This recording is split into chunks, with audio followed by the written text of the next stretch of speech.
Muy buenas tardes. A nombre del doctor Raúl González Bustamante, director de la Facultad de Derecho, les damos la más breve bienvenida a este ciclo de conferencias que ha organizado para ustedes la División de Universidad Abierta. El día de hoy me complace presentarles a la maestra Claudia Quintero Jaramillo, quien nos va a hablar respecto del tema de contaminación ambiental por plásticos y microplásticos. Este tema muy interesante y sobre todo abordado por una especialista en la materia, dado que tiene que ver con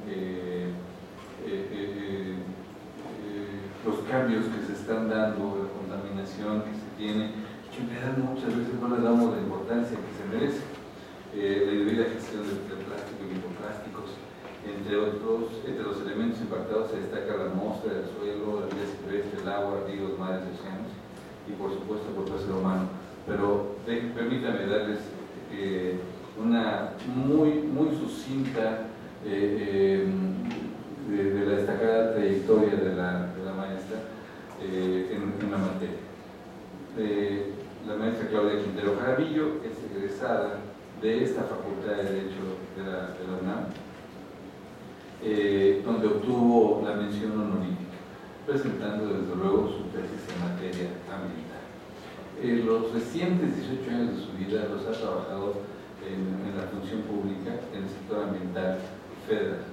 Desde el año 2005 es profesora, es académica tanto de la División de Universidad Abierta como de Educación a Distancia y también de Desescolarizada. Es articulista, tiene obra escrita, articulista en diversas revistas especializadas en materia de derecho administrativo y ambiental, y también cuenta con una obra colectiva en el área de Derecho Administrativo y Derechos Humanos, editada por el Instituto de Investigaciones Jurídicas de la UNAM. Sin mayor preámbulo, démosle un recibimiento a la maestra Claudia Quintero Jaramillo. Maestra, bienvenida.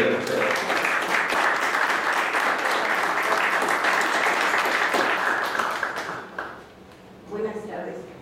Quiero agradecer el espacio que nos concede la Facultad de Derecho a través del doctor Contreras Bustamante, de generar espacios donde podamos traer a los alumnos y debatir sobre temas de actualidad. De igual manera agradezco a nuestro jefe de unidad, el maestro Razo, que nos permite venir aquí de igual forma a charlar con ustedes, la maestra Ancona y todo el equipo de la División de Universidad Abierta. Y bueno, pues el día de hoy estamos aquí con el tema de plásticos y microplásticos, que desafortunadamente pareciera ser una moda y lo asociamos mucho a popotes, a bolsas, pero el tema es verdaderamente muy amplio y estos solo son unas llamadas de atención en relación con el tema que hoy nos ocupa y que vamos a exponer a continuación. Muchas gracias, maestra. Muy bien, tenemos nuestro tema de plásticos y microplásticos. Agradezco la presencia de alumnos gente que en su momento fueron mis alumnos y hoy ya son mis colegas. Entonces es muy bonito tenerlos presentes. Muchas gracias. Muy bien, vamos entonces a nuestro tema. Contaminación ambiental por plásticos y microplásticos.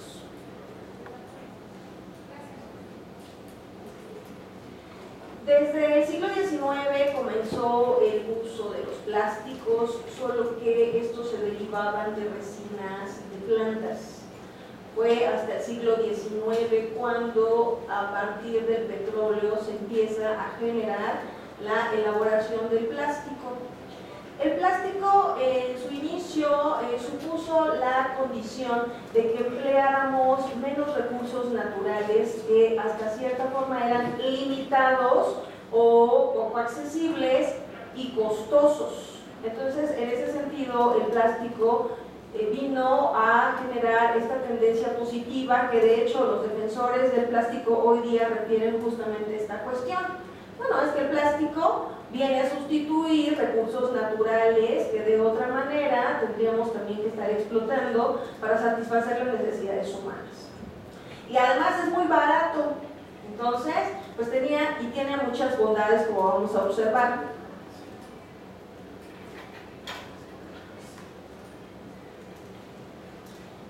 Dadas sus cualidades, el ser barato, el ser versátil, el ser durable, nos permitió que el plástico tuviera un incremento exponencial en su producción. Un diagnóstico de 2017 nos refiere que se han producido 8.300 millones de toneladas de plástico, de las cuales 6.300 millones de toneladas se han convertido en residuos. Y de ese total, solo 5.700 millones no han tenido una disposición final adecuada. Tenemos que, por producción anual mundial, de 1950, cuando se producían 2.1 millones de toneladas, pasa a 147 millones en 1993 y a 406 millones en 2015. Y la pregunta es, ¿y dónde está todo ese plástico? De pronto, esta pregunta surge porque en las playas o en el mar se empieza a encontrar residuos de plástico. Solo que a través de los años, los estudios que se han hecho han mostrado que como que aparece y desaparece. Por eso surge la pregunta, ¿y dónde está ese plástico que se ha producido en cantidades verdaderamente elevadas y de las cuales, según los diagnósticos que existen, pues, no tuvo un destino particular como pudo haber sido el confinamiento?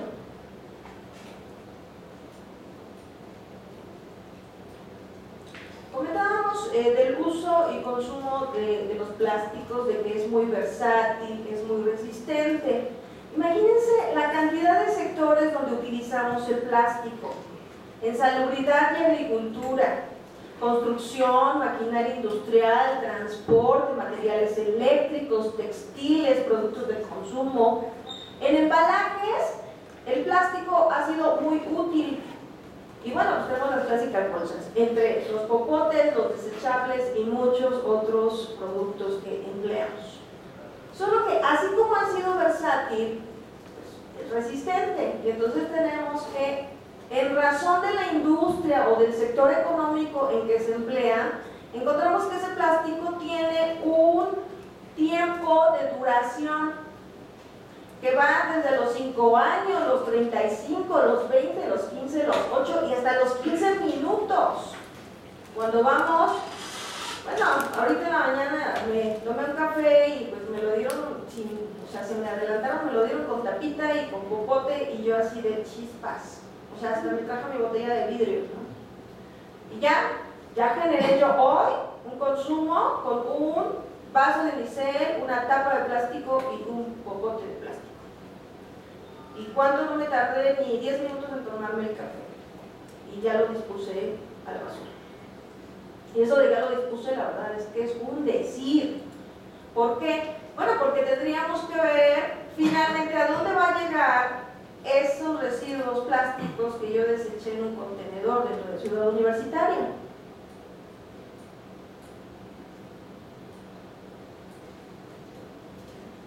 En ese contexto nos hacemos la pregunta: ¿qué es lo que está sucediendo? Hay una demanda de ciertos productos y esto se elabora con los plásticos. Y yo veo, bueno, pues los productores nos dan plástico. Pero y entonces el consumidor también, ¿dónde queda? Y aquí tenemos temas muy interesantes, particularmente en el sector de protección de los derechos del consumidor. En el tema encontramos que el consumidor realmente es muy poderoso a la hora de permitir lo que se produce o se deja producir. Y en ese sentido nosotros como consumidores podríamos presionar a los productores, porque finalmente los productores nos dan lo que nosotros demandamos. Por eso en el tema de los plásticos encontramos que debía el productor pensar en la vida de las mercancías y el consumidor tendríamos que estarnos educando para poder evitar en gran medida la contaminación. Vamos al tema en concreto. Hablando de plásticos vamos a encontrar dos grandes tipos como productos. El plástico en general, todo lo que ustedes se imaginen, la botella de agua, no sé, algunas piezas de la computadora, de mis lentes, la ropa y accesorios de diversa índole que son de plástico. Dentro de esa categoría de plásticos como mercancías también encontramos los llamados plásticos de un solo uso, esos que comentábamos, las bolsas, los popotes, los desechables en general. Junto a los plásticos vamos a encontrar los llamados microplásticos, también como productos elaborados a partir del plástico con diversos usos. Y en este sentido hablamos de los microplásticos primarios, que se utilizan en medicamentos, impresión de tercera dimensión, cosméticos, bueno, para tener la piel así bonita, ¿verdad? Nos exfoliamos la cara, nos exfoliamos los labios, nos exfoliamos las manos, también lo hacen los chicos, ¿verdad? Todos ya entramos a una rutina de belleza muy especializada. La pasta de dientes y diversos artículos utilizan pequeñas esferas de plástico. Y estos son los llamados microplásticos primarios. Eso es por su tipo, por su tamaño, y aquí es donde uno empieza a espantarse. Por su tamaño, los plásticos pueden ser macroplásticos o microplásticos. Y dentro de los microplásticos vamos a encontrar diversos tipos. El mesoplástico, el microplástico y el nanoplástico. Y uno dice, ah, caray, ¿no? Todavía la doctrina no se pone de acuerdo en cuáles son las dimensiones de estas categorías, pero todos empiezan a coincidir de que efectivamente hay plásticos de diversas dimensiones. Y entonces veamos el mesoplástico, que va de 500 micras a 5 milímetros. Quizás eso no nos dice nada, pero vamos a seguir. Microplástico de 50 micras a 500 micras, o nanoplásticos menores a 50 micras. Y yo la verdad, como no soy muy buena en la cuestión de las longitudes, pues fiché que verdad que era una micra. Entonces encontré milímetro, ¿no? Pues ubico el metro, ubico el centímetro perfectamente. Y yo, vamos a empezar por el milímetro, que es la milésima parte del metro. Entonces ustedes imagínense, ¿no? Un centímetro ahí es. Entonces, vean lo que es un milímetro. 5 milímetros, pues medio centímetro. La micra, no, bueno, espántense. Milésima parte de un milímetro. La milésima parte de un milímetro. Y entonces yo me dije, bueno, ¿y cómo comparo eso? ¿Cómo sé cuánto es, no? Así que sea más real. El diámetro del cabello, como ejemplo, del cabello humano, va de 70 a 80 micras. Entonces imagínense un cabello de ustedes y piensen en su diámetro. 70 a 80 micras. Un nanoplástico puede ser menor a 50 micras. Entonces imagínense las dimensiones de estos plásticos, llamados microplásticos, que van de medio centímetro a algo menor del diámetro de un cabello. Entonces es muy interesante. Obvio, al hablar de plásticos, ya vimos, por un lado son materiales que se emplean para realizar productos, y por el otro lado tenemos el aspecto, vamos a llamarlo negativo, de la generación de residuos a partir de los productos que utilizamos. Y entonces aquí surge el tema de la gestión integral de los residuos. Hoy día el principio que priva en materia de residuos es el principio de la cuna a la tumba. ¿Qué significa esto? Bueno, pues que nos vamos a encargar del residuo desde que se genera, se recicla, se reutiliza, se incinera, se confina, de la cuna a la tumba. La legislación nacional prevé este principio y todos los que están involucrados en este proceso, que va desde quien lo produce, quien lo consume, quien lo recoge, quien lo recicla y quien lo confina, son responsables de todo el proceso. Esto está más diferenciado en tratándose de los llamados residuos peligrosos, pero también opera para los residuos en general, y ahorita vamos a ver las clasificaciones de los residuos en el caso mexicano.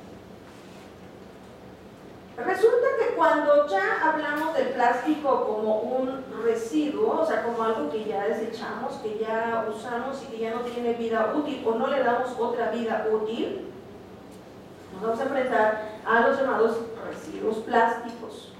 Y que en el campo de la protección al ambiente marino, internacionalmente ya se generó un término específico para ese tipo de residuos, y hablamos de basura marina. De hecho, es muy interesante, nos vamos a encontrar muchos términos que de pronto, en verdad, es una desgracia que aparezcan. Pero ya todo empieza a tener etiquetas y empezamos a tomar conciencia de lo que está pasando, pero más que conciencia necesitamos tomar acciones. Obvio, en el sector de los residuos también tenemos los microplásticos secundarios. Ya hablamos de los microplásticos primarios, que eran los productos, ¿no? Esos que están en nuestra cremita exfoliante. Pero cuando se desechan incluso esos, que se van por el drenaje, van a todos los sistemas hidráulicos de desecho de aguas y van y terminan en el mar. Entonces ahí tenemos nosotros los microplásticos secundarios, que son también desechos plásticos, pero a nivel micro. Pero no solo son esos. También tenemos otro problema, las llamadas fibras sintéticas que conforman el conjunto de microplásticos. Toda la ropa sintética, cuando es lavada, genera microplásticos. Y todos esos microplásticos, tarde o temprano, terminan en ríos, contaminando el suelo y contaminando el mar.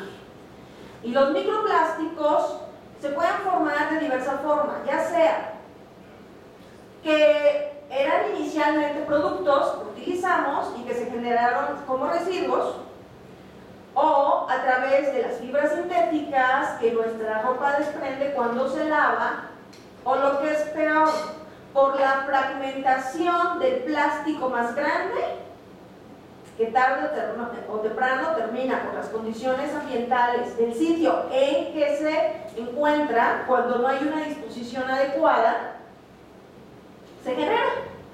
Y entonces tenemos los llamados microplásticos secundarios como un residuo.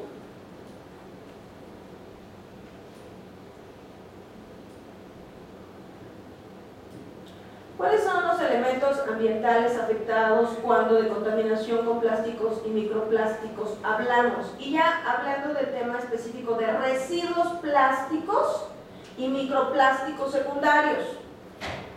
El mar abierto, los océanos, los fondos oceánicos, ahorita vamos a observar los niveles de contaminación en el mar.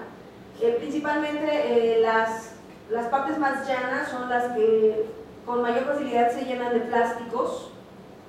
Los cañones submarinos, las islas, las montañas, las costas, la atmósfera, por las partículas plásticas que se generan, el suelo por supuesto, y la biodiversidad en cualquier hábitat que ustedes se imaginen. Yo por ejemplo aquí les muestro unas fotos.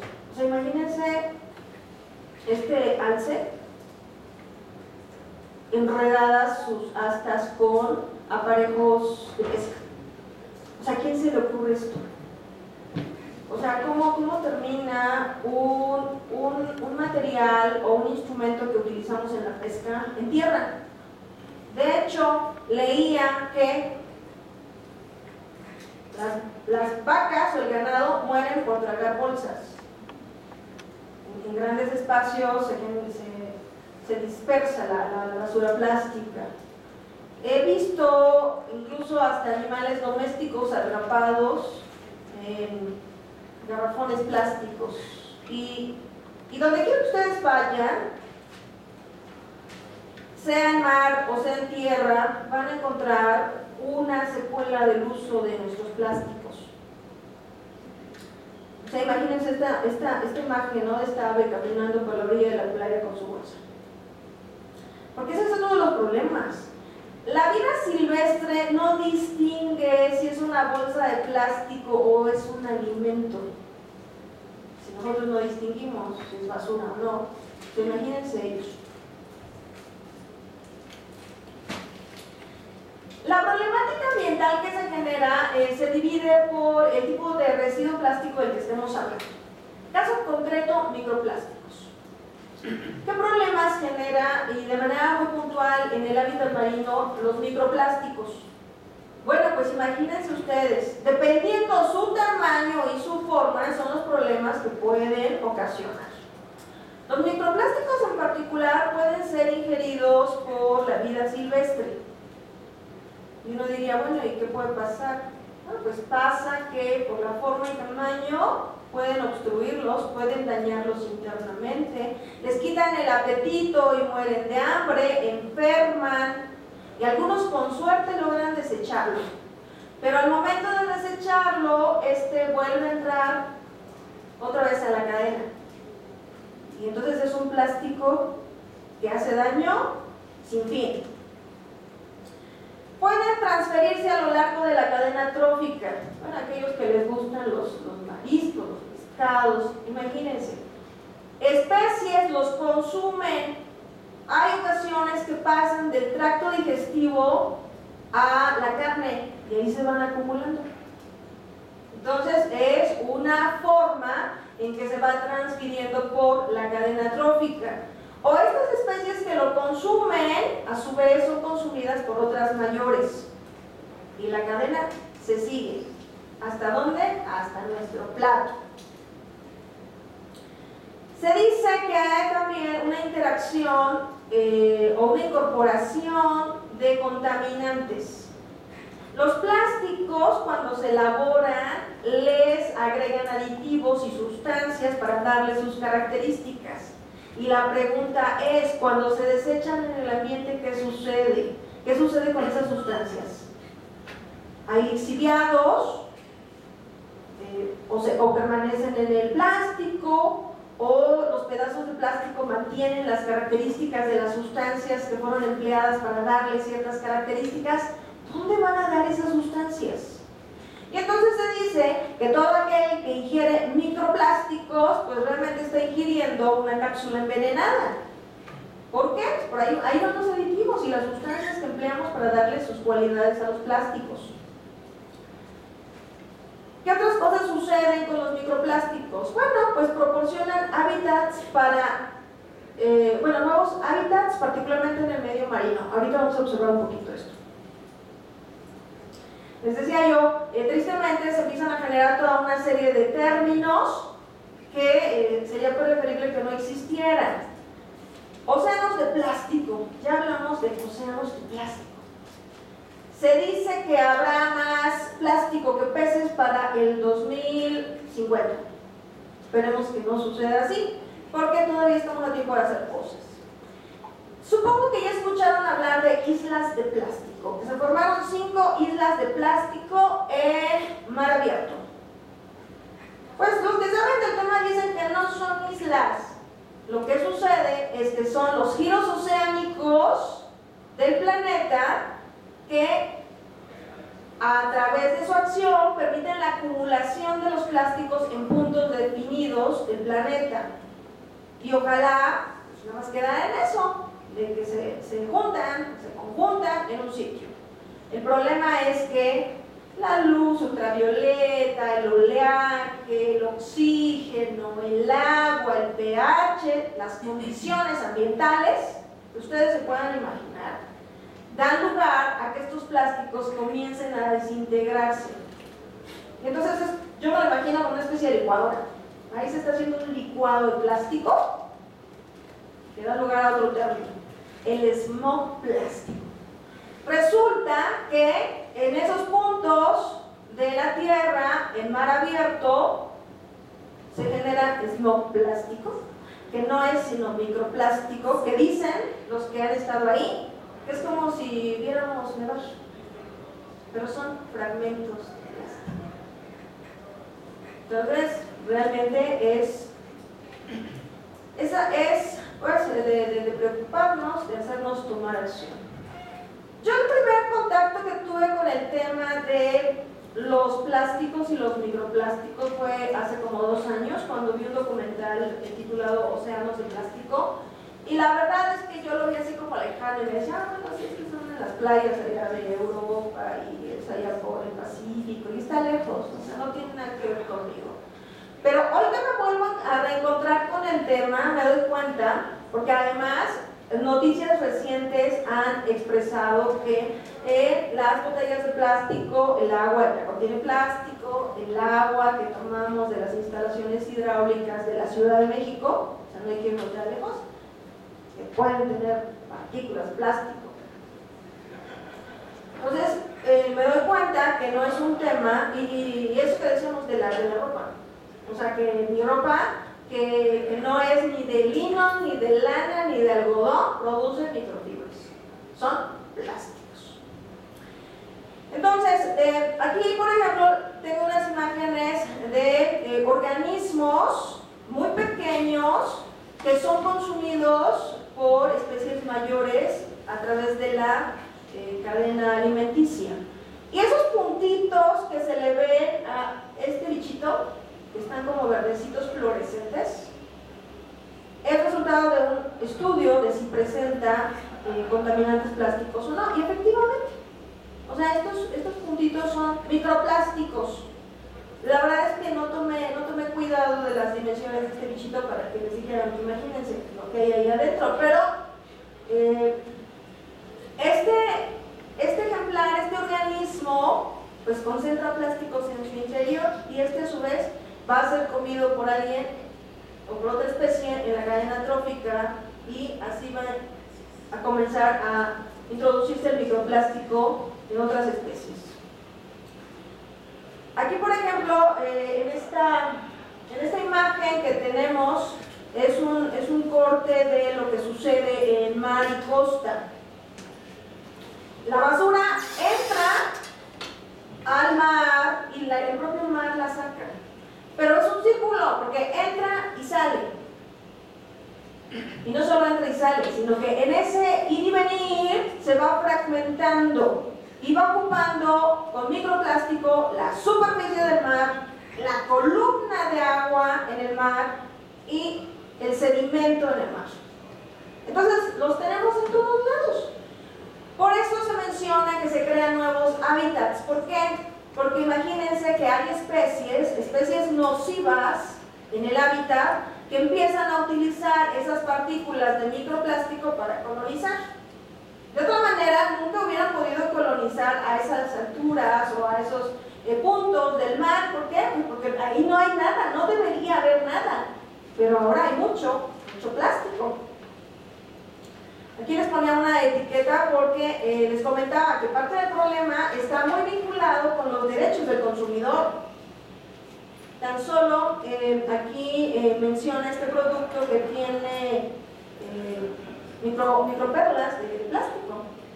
Entonces sí es importante que revisemos las etiquetas de los productos que consumimos para saber exactamente cuál es el impacto que nosotros estamos generando a partir de lo que consumimos. Entonces decíamos, la problemática va a depender si estamos frente a microplásticos o macroplásticos. Los macroplásticos son los mayores a 5 milímetros. Más allá de medio centímetro ya estamos hablando de macroplásticos. En el caso de los macroplásticos tenemos el mismo problema, la ingesta de plástico por las especies marinas o por los ejemplares de vida silvestre. Yo no sé si han visto, por ejemplo, de aves marinas, algunos videos donde se muestra cómo las aves alimentan a sus polluelos, entre muchas otras cosas, con plástico, porque ellos no pueden diferenciar lo que es comida de lo que es basura, por las dimensiones y porque están en sus hábitats. Cosas que antes no estaban. Incluso la elaboración de sus propios nidos, en gran parte, están construidos a partir de residuos plásticos. ¿Por qué? Bueno, pues porque ellos toman lo que hay en la naturaleza. El problema es que esto no es producto de la naturaleza. Entonces tenemos la ingesta de plásticos. Sucede mucho con todo tipo, o sea, se tiene una lista de por lo menos 700 especies que de una u otra manera se han visto involucradas con el plástico. Enmayamiento. Todo lo que son aparejos de pesca forman parte de residuos plásticos que de manera muy importante se encuentran en los océanos. Y entonces encontramos otro término, pesca fantasma. Ya de por sí a mí me asustaba mucho la pesca incidental. La pesca incidental, cuando nosotros por una actividad económica pescamos por ejemplo, al atún. Bueno, pues no se los deba atún. Yo a todos aquellos que comen atún y que les gusta el atún, le digo, pues sí, tu atún con gaviota o con tortuga, ¿no? Porque esa es la pesca incidental. Las especies que no son objetivo, pero que cuando se genera la pesca de la especie objetivo, como pudiera ser el atún, pues se lleva a otras muchas especies. Bueno, con esto no quiero decir que el atún lleve, pero es una manera de hacer ver el impacto por la llamada pesca incidental. Pero ya me encontré con otra pesca peor, la pesca fantasma. La pesca fantasma que además no beneficia a nadie.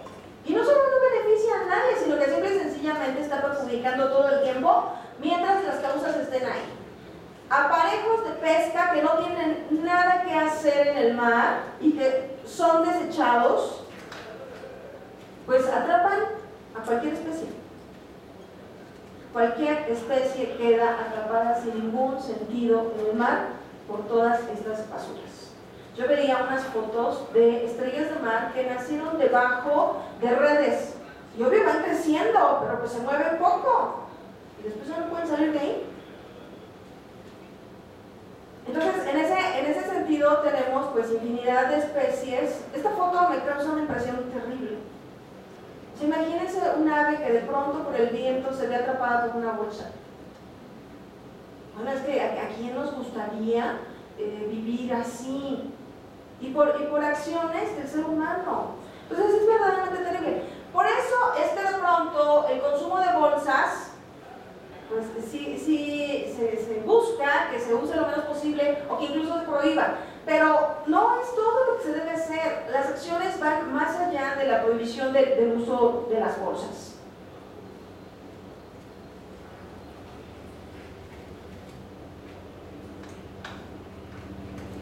El punto es que la contaminación con plástico se da en todo el planeta. En los polos, en el Ecuador, al sur, al norte de los hemisferios, en el mar, en tierra. El problema con el plástico es ese don de ubicuidad y abundancia del que gozan. A donde quiera que ustedes vayan hay plástico. Todo el planeta está contaminado. Y entiendo, no sé, no podría precisar qué poblaciones, pero ya se ha descubierto incluso en la sangre humana partículas de plástico.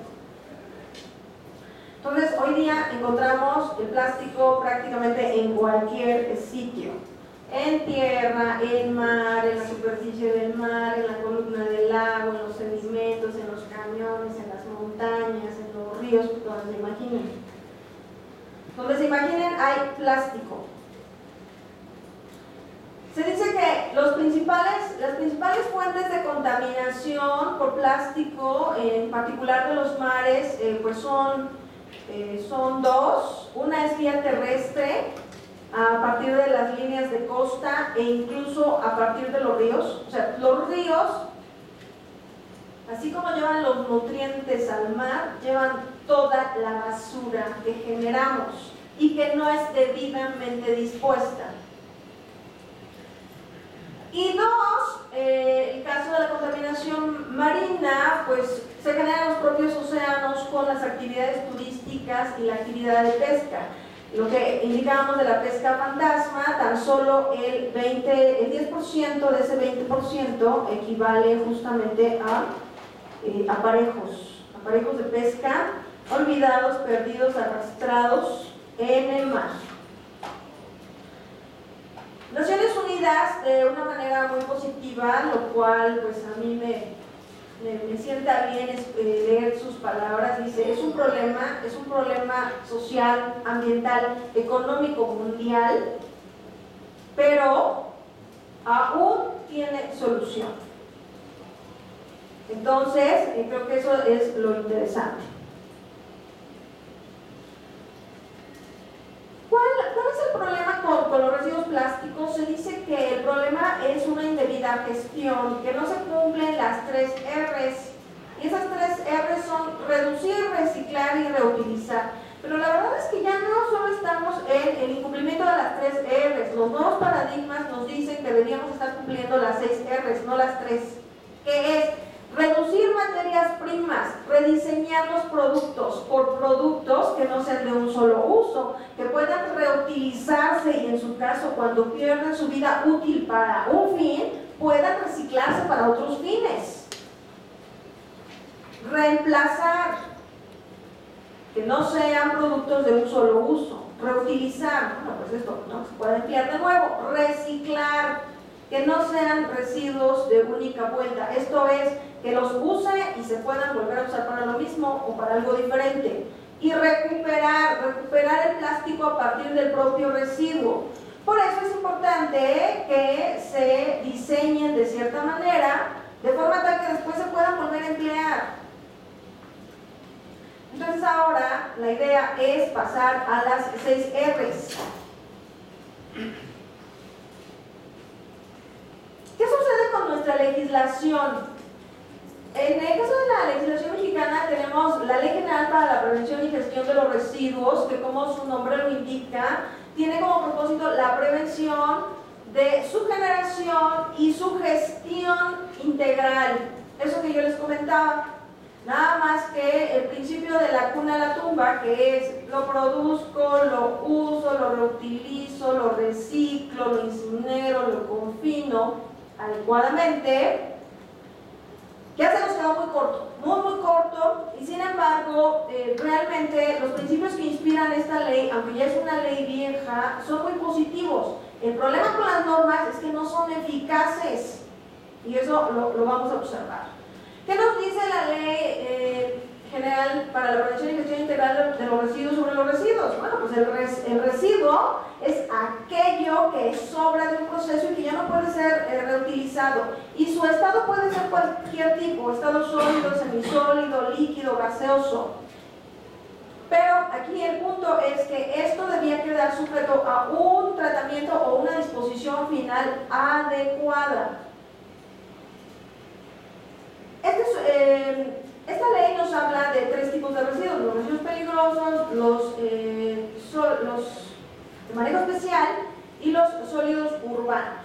Los residuos plásticos caen en estas últimas 2 categorías, que son los sólidos urbanos y los de manejo especial. Los de manejo especial son aquellos que por los grandes volúmenes en que se manejan pueden generar algún impacto ambiental. Y no poseen, por supuesto, las características de peligrosidad cretil. Mientras que los sólidos urbanos pues son prácticamente todo aquello que sale de nuestras casas y las oficinas. Dentro de estas 2 categorías entran los plásticos como residuos. Y sin embargo, debo destacar que con mucho agrado leo que la LGPGIR, así conocida en el sector ambiental, habla del riesgo como probabilidad o posibilidad de que el manejo, la liberación al ambiente y la exposición a un material o residuo, que es el caso nuestro de los plásticos y los microplásticos, ocasionen efectos adversos en la salud humana, en los demás organismos, en el agua, el aire, el suelo, en los ecosistemas o en los bienes y propiedades pertenecientes a los particulares. Realmente la ley tiene un sentido muy propio en relación con la protección de los ecosistemas y la salud humana. El problema es que no se está cumpliendo.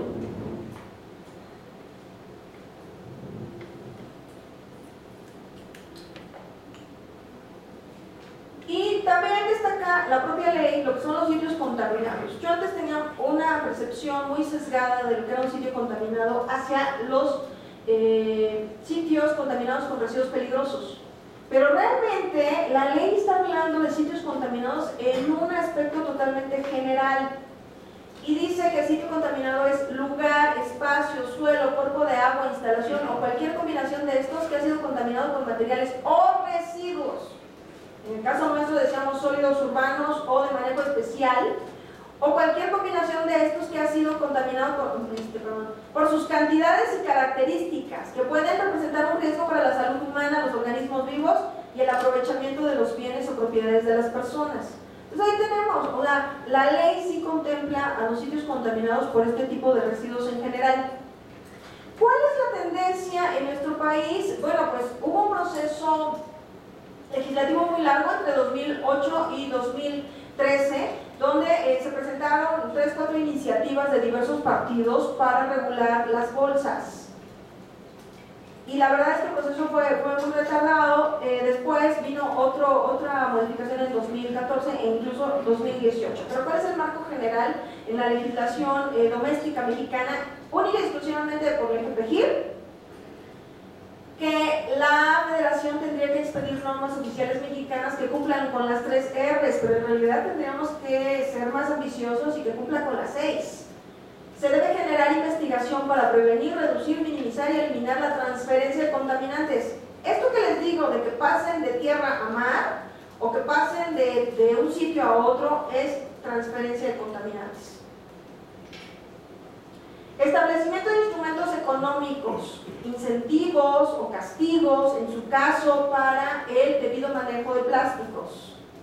Colaboración de los 3 órdenes de gobierno. Algo que me causa una pequeña preocupación es que la competencia en tratándose de residuos, plásticos y microplásticos en tierra es local, y corresponde a los estados y los municipios. No está aquí la federación, solo como coordinadora o como elaboradora de normas. Y la idea es que se facilite información sobre riesgos y efectos al ambiente y la salud humana, solo que esta sí es una tarea concurrente a los 3 órdenes de gobierno y transversal. Todas las entidades, todas las dependencias, todos los posibles involucrados en atender el problema de plásticos y microplásticos como residuos.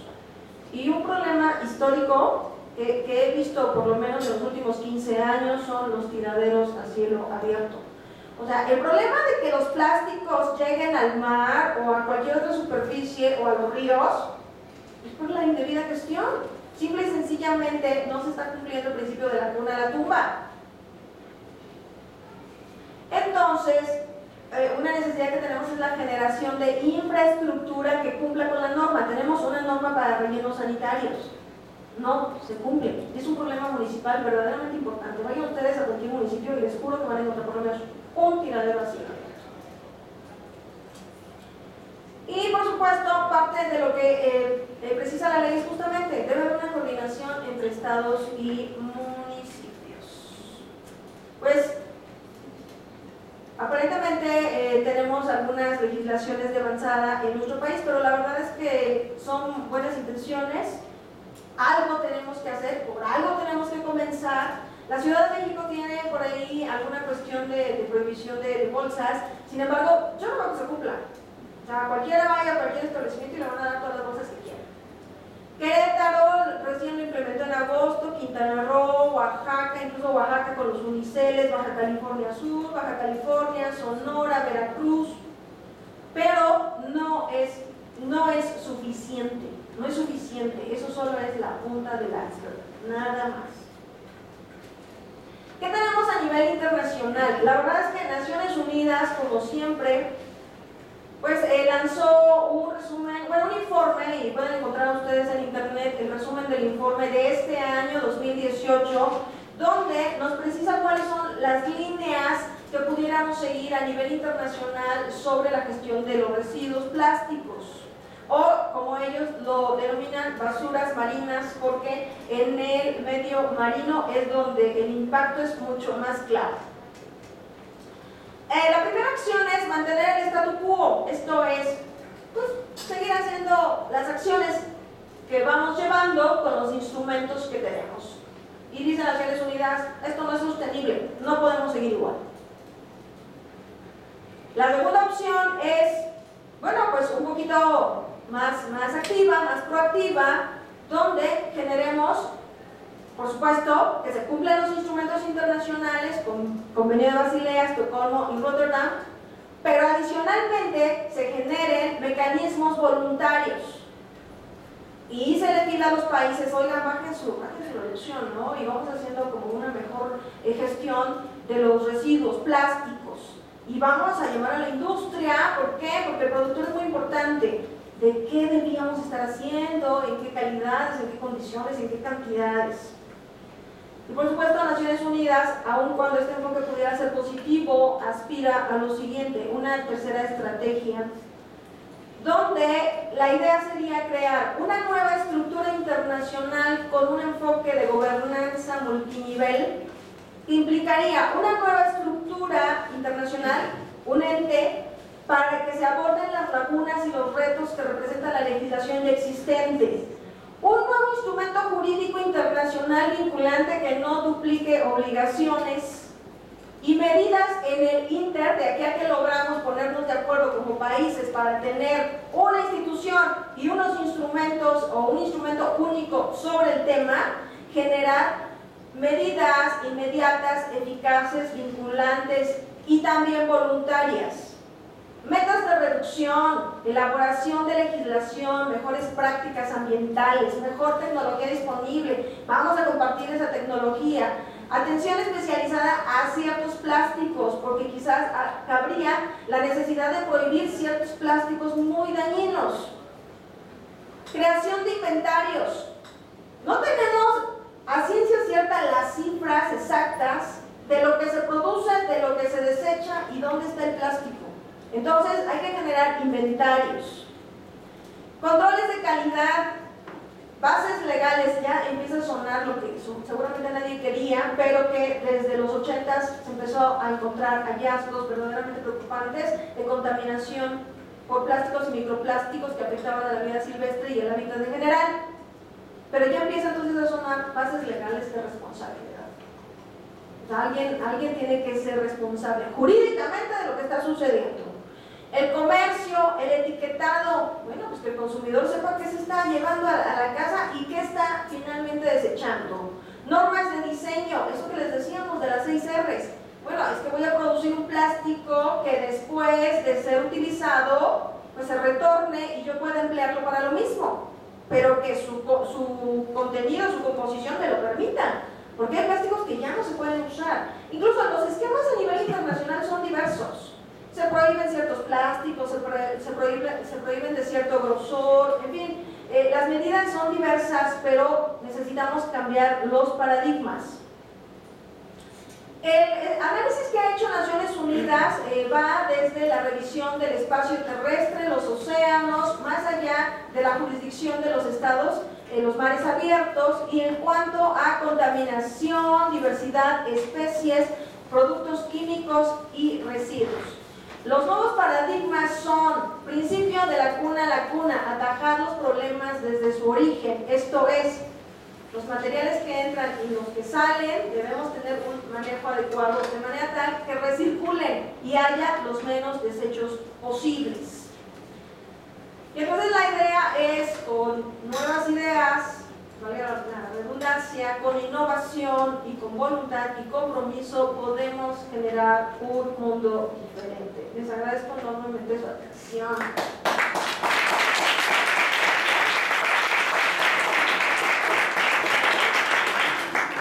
Estamos en tiempo. ¿Alguna pregunta para la maestra? Bueno, maestra, a nombre de nuestro señor director, el doctor Roberto Bustamante, de nuestro jefe de división, nuestro Fausto Razo Vázquez, les agradecemos sinceramente pues, esta destacada participación que nos ha dado. Vamos a entregar un reconocimiento, se los voy a leer. La Facultad de Derecho otorga el presente reconocimiento a la licenciada Claudia Quintero Jaramillo por su destacada participación como ponente en la conferencia Contaminación ambiental por plásticos y microplásticos, disertada el día 22 de septiembre de 2018 en el auditorio Isidro Favela de la Facultad de Derecho por mi raza, la verdad, espíritu, señor Universitaria, Ciudad de México, septiembre de 2018. Maestra, muchas felicidades.